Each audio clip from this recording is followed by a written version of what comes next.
Hey BookTube, Relly here. Sorry it's been so long since I've posted a video. I've just been having a really hard time getting back into routine after the holidays. My husband was off work for 2 weeks, which was awesome, and my sister was here from across the country, and it was crazy, basically. And since the holidays, it's been really, really cold here, like minus 20 Celsius. So basically, the kids and I are trapped in the house all day. It's too cold to go out and do anything. We only have one car, so we have to walk anywhere we want to go to.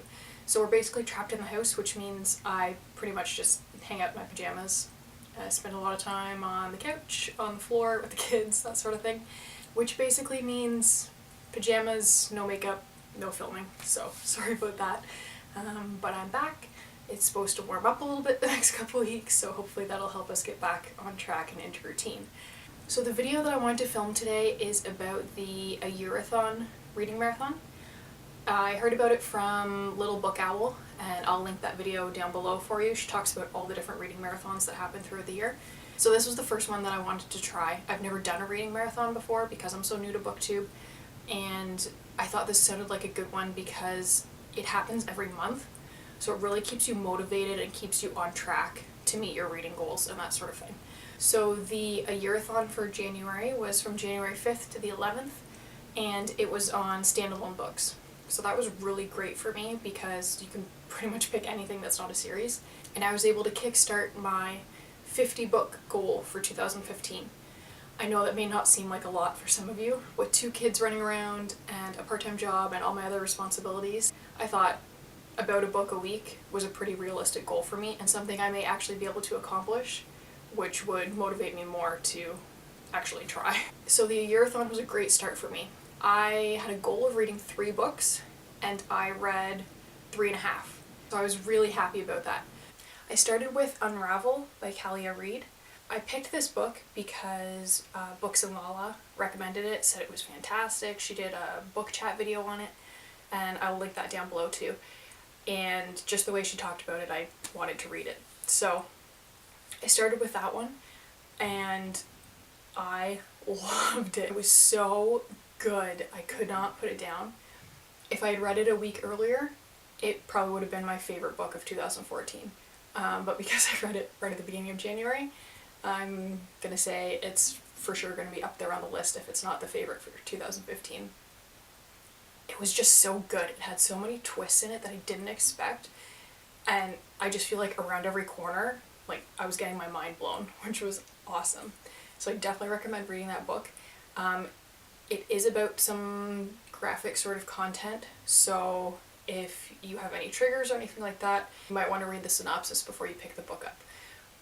But it was fantastic. So I'm just gonna put that out there. I'm not gonna tell you anything else about it. Then I moved on to If I Stay by Gail Forman. I had heard lots of things about this book, some of them really great and some of them not so great. I'd also heard lots of things about the movie, but I wanted to read the book before I watched the movie. So I knew this was a shorter book. I knew it would help me meet my goal for AYEARATHON. So I picked this one up and I read it again. It was like in a day, not even. I really loved it. I could see why some people didn't enjoy it as much, mostly because I guess it was short.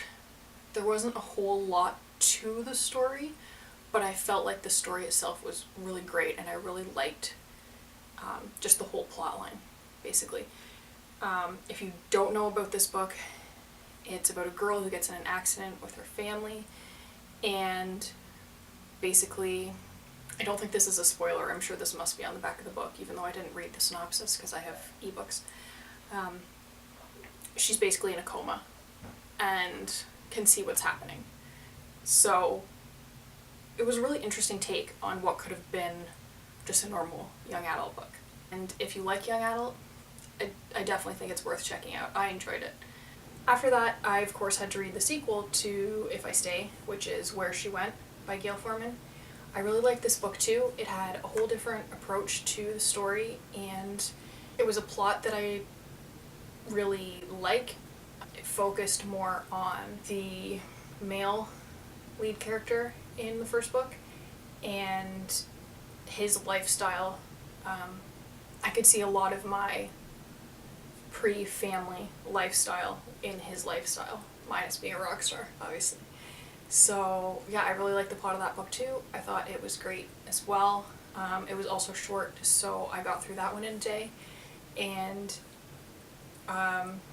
it made me hit my 3-goal mark for a year-a-thon, which was awesome. So I'm really glad that I chose those books and that it really made me want to read the books back to back.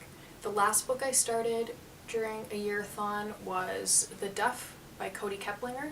I also heard about this book from Books and Lala. She loved it. She put it in her top 10 for 2014. But she also said that she had heard some people who didn't really enjoy it that much, so she had gone into it without high expectations. So I went into it the same way, but generally Lala and I have really similar taste in books, so I thought if she liked it that I probably would as well. About a teen girl, high school, boys, friends, problems at home, all that sort of thing. I don't want to give too much away, especially because the movie's coming out so soon. But I really, really liked it. It did surprise me by how much I liked it, because based on the synopsis, I probably wouldn't have read it if I didn't have a recommendation. So I definitely really enjoyed it. If you like young adult, it's a great one to try and check out, especially if you want to see the movie when it comes out this year. Unfortunately, I didn't get through the book before the end of a year-a-thon. The weekend was just crazy busy for me. Usually I do most of my reading during the day when the kids are napping, but on the weekend when my husband's home and stuff, we've got stuff going on, and I don't usually get much reading done. So I only got halfway through it, but I did finish it the day after, I believe. So those are the books that I read for the January A Year-a-thon. I wish I could have done a video prior to with the books that I plan to read and my goal and all that sort of thing, but it was just too crazy with it starting on January 5th, right after the holidays. So hopefully I'll be able to do that for the coming months. The next A Year-a-thon is February 2nd to February 8th. The topic is diversity. That's a pretty broad topic, and I think probably a lot of young adult books could fall into that, as well as a lot of contemporary fiction. I haven't looked at my TBR list yet to decide what I'm going to read for February, but I will try and get a video done ahead of time so I can let you know what my choices are. As I said, there's a year-a-thon marathon every month, so I'll post those dates down below for you. And please let me know if you're going to participate, because I would love to have someone to compete against, I guess. And I'm hoping to have a higher goal next month than I did this month. So the A Year-a-thon really helped me get started on my goal for 2015. I've read 4.5 books so far in the first 2 weeks. And for me, that's a big feat. That's really getting me in a good place to meet my 50-book goal. So if you have a reading goal for the year, you can tell me about that too. I know a lot of people have much higher goals than mine, and I'm really anxious to see if all you ambitious people meet those goals, because I'd love to set a higher goal for myself in the future.